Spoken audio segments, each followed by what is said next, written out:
Bëjmë një përmbledhje të vogël për shembull, për sa i përket asaj arratisjes për herë të dytë që bëri Kristi. Atëherë, ajo që po shikoj unë tani për shembull mbas daljes së tij, shikoj krenarinë e madhe për shembull të Rogertit dhe të Mirit që thonë nxorëm ne. Miri thotë nxora unë, Rogerti thotë jo, se nxori ti, nxora unë. Domethënë po mundohen kush e kush të marrë merita për daljen e Kristit.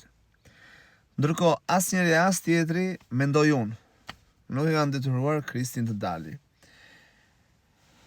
Nëse ju kujtohet juve para 2 jave, Kristi pati një përplasje me Ledionin. Kjo përplasje vjen për shkakun se Rogerti mbas shumë thyerjeve të rregullave që bëri, bullizimeve, diskriminimeve, ofendimeve, denigrimeve, përfshirjen e familjarëve të çdo banori aty brenda, pas gjithë këtyre, Rogerti për shembull merr dënim që të shkojë në dhomën e reflektimit. Pra, atje ku ishin ata të rinjt. Dhe mbaj mend që Kristi kishte menduar që i gjithë këto gjurëllëtirë të mëdha që kishte bërë Rogerti, do të merrte një përjashtim. Kjo gjë nuk erdhi si përjashtim, por erdhi si një izolim në një dhomë reflektimi për Rogertin. Dhe në një moment Rogerti i drejtohet, Kristi i drejtohet Ledionit dhe i thotë që si ka mundësi para 2 ditëve doli një për të njëjtat rregulla të thyera, ndoshta ky akoma më keq se sa i pari, dhe ky shkon në dhomë reflektimi ku konsiston kjo, pyet vllajën e madh.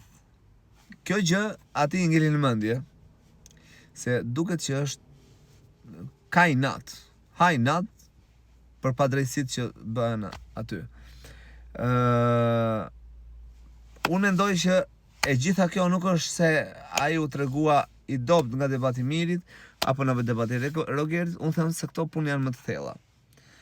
Janë më të thella sepse ai po thotë që okay, nuk po bëhet lojë, dhe këtë konkluzion kam arritur nga një miku im që ishin duke diskutuar çfarë në telefon, dhe nuk merren masa, besoj se lagja me ujë as nuk dëmton, as nuk qërron, as nuk të sëmur, as i përgjeje, dhe ka thënë me që duan lojë të fortë bëjmë. Me që publiku mbajti Rogertin brenda për dhunë, për denigrim, diskriminim, bullizim, ofendime, shumë gjëra nga më të këqijat, patjetër atje po bëj dhe unë lojën e rëndë.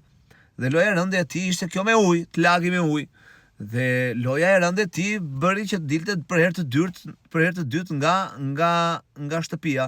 Por unë nuk them që kjo dalë nga shtëpia, nuk them se është një lloj shenjë proteste, le të themi kundrejt gjithë formatit, sepse ç'është e vërteta, ne e dim shumë bukur, e dim jashtëzakonisht shumë bukur. Nuk e di pse po shkojnë drejt një lloj mendimi që formati bëhet vetëm me skandale. Dhe dim shumë bukur që nëse do të ishte një format i rregullt për shembull, normale që Rogerti do të dilte aty direkte me zarftëzi, do të ishte përjashtuar, por kjo nuk ndodh dhe ky e bëri këtë pjesë si shenjë proteste. Pra, unë mendoj që thellë Kristi ka një lloj inati me produksionin edhe kaq. Se marr shkas nga biseda e fundit, domethënë nga konflikti, nga përplasja e fundit që pati me Ledionin, që i tha për pjesën e Rogertit se ku konsistonte e gjithë gjëja dhe apo i gjithë izolimi dhe dhomën e reflektimit Rogertit mbas gjithë atyre thyrjeve të rregullave që bëri ai. Kaq. A është Kristi lojtar aty i domosdoshëm? Patjetër që është. Dhe shpresoj dhe mendoj, por gjithmonë shpresoj që mos të ketë dalë, po ta kenë futur me një biruc aty brenda rreth bigut, edhe kaq, asgjë më shumë. Por që janë çështje të thella.